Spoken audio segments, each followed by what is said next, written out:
Bonjour, nous continuons notre série intitulée Qui est le Saint-Esprit de Dieu?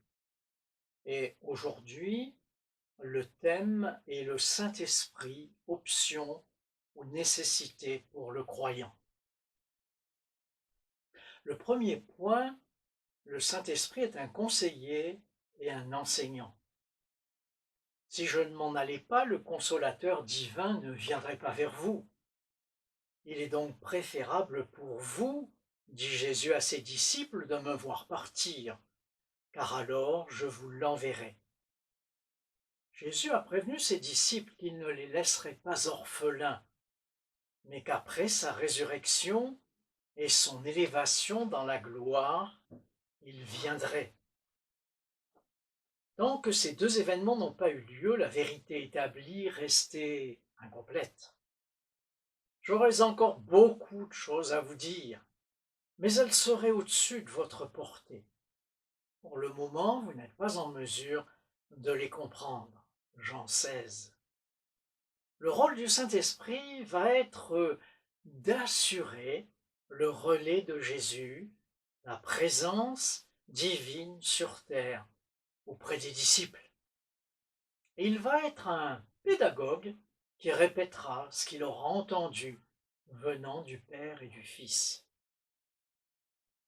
Par rapport aux dernières paroles mentionnées de Jésus, les rôles de mémoire, de révélateur et d'enseignement sont évidents.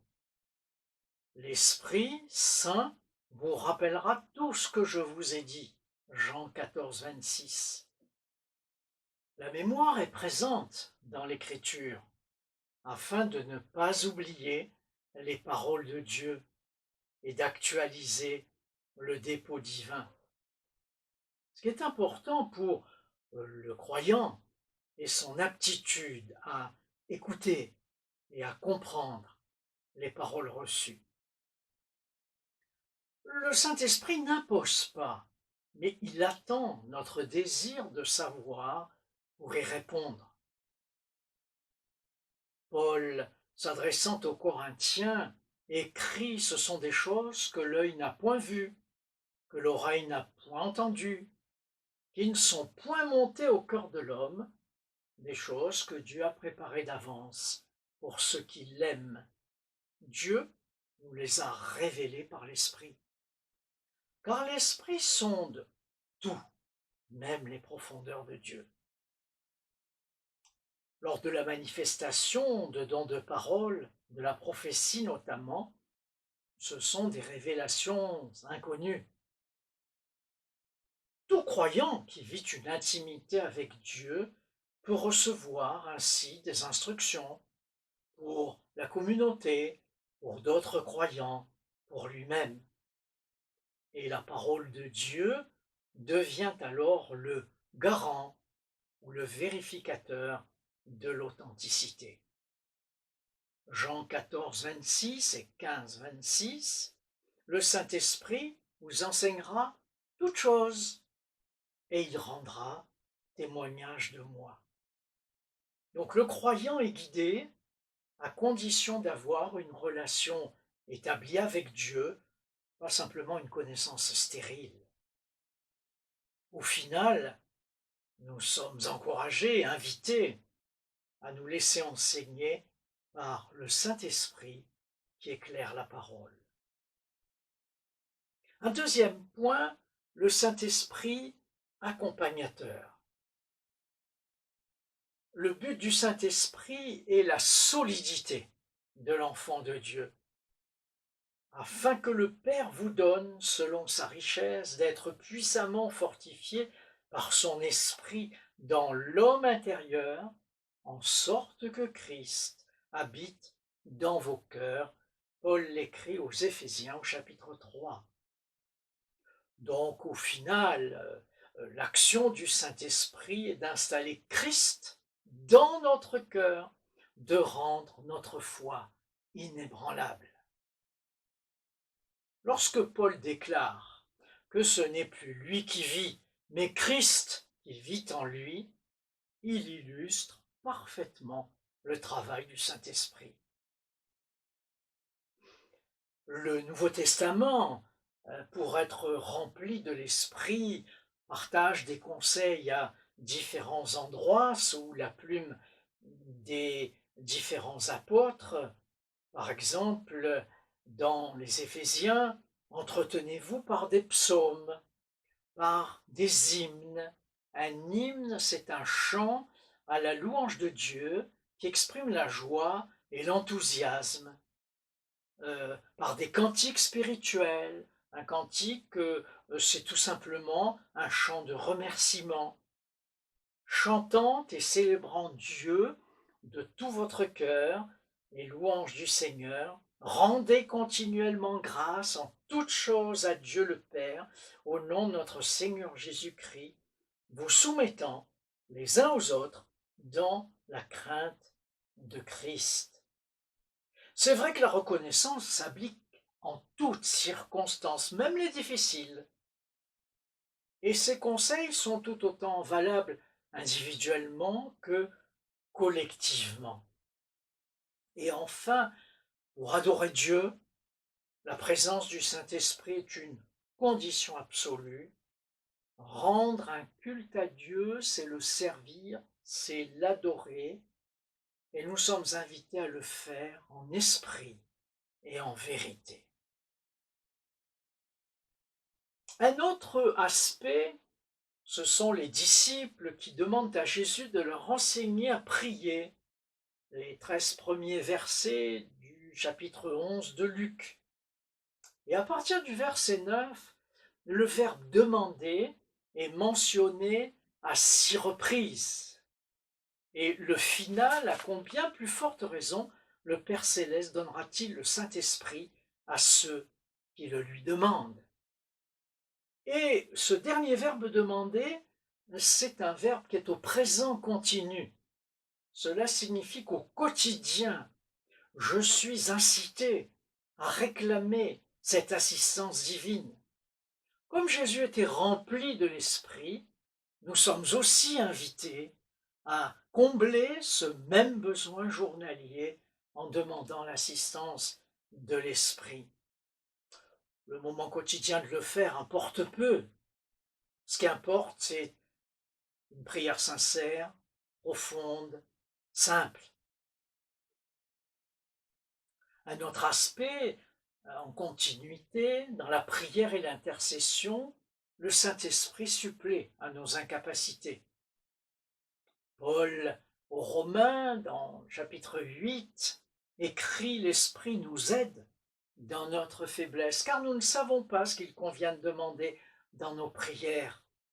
Mais l'Esprit lui-même intercède par des soupirs inexprimables, et celui qui sonde les cœurs connaît quelle est la pensée de l'Esprit, parce que c'est selon Dieu qu'il intercède en faveur des saints.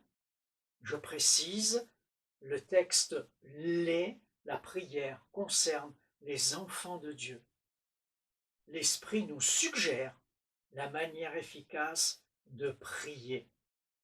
Et donc, il va nous utiliser par des soupirs, des fardeaux intérieurs concernant ce sujet de prière. Et Jude 20 va dans le même sens, il encourage les croyants à prier par le Saint-Esprit. Donc au final, l'Écriture affirme l'assistance de l'Esprit pour notre marche personnelle. Dernier point, un guide puissant. Le Saint-Esprit équipe, le Saint-Esprit rend capable de témoigner. C'est poussé par le Saint-Esprit que des hommes ont témoigné de la part de Dieu, 1 Pierre 1. Nous trouvons aussi dans les Actes des Apôtres l'exemple d'Étienne, plein de grâce et de puissance. Et les religieux ne résistaient pas à l'esprit par lequel il parlait. C'est au chapitre 6 des Actes des Apôtres. Philippe, l'évangéliste, obéit à la parole d'un ange qui l'envoie vers le désert. L'Esprit lui désigne un char, Là, il explique le salut à partir du texte d'Ésaïe, et le voyageur éthiopien est conduit au salut. Toujours dans les Actes, Pierre est averti de visiteurs non attendus, où Paul est prévenu de tribulations futures. En fait, nous ne sommes pas livrés à nous-mêmes si nous fréquentons l'Esprit de Dieu. Le Saint-Esprit intervient dans l'Église de différentes façons. À chacun, la manifestation de l'Esprit est donnée pour l'utilité commune, distribuant à chacun comme il veut. 1 Corinthiens 12, 7. Il est clair que personne ne peut s'arroger un don de lui-même, ou en faire sa propriété, ou en être le titulaire. Le Saint-Esprit dit: mettez-moi à part Barnabas et Saul pour l'œuvre à laquelle je les ai appelés.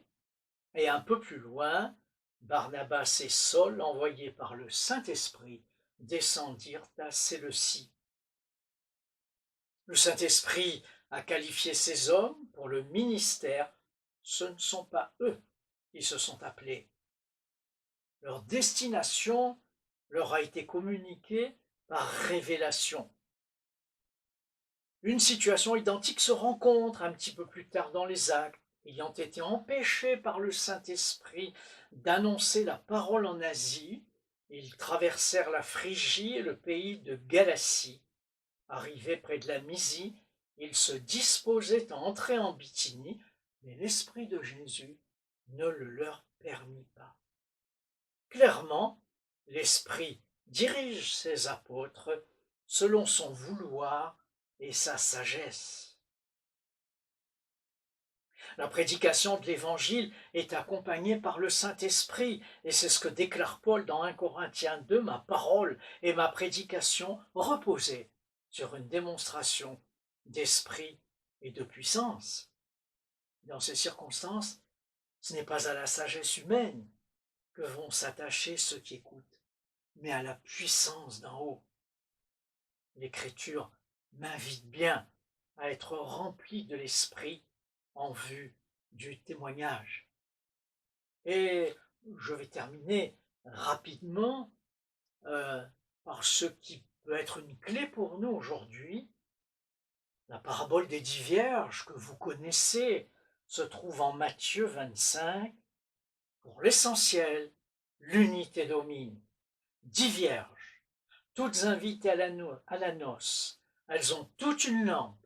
Elles se sont toutes endormies, toutes réveillées ensemble au cri de l'époux. Toutes préparent leur lampe, mais une moitié voit la flamme de leur lampe faiblir. Elles n'ont pas de réserve. Les autres ont fait des provisions. Leur lampe reste éclairée. Elles entrent à la noce.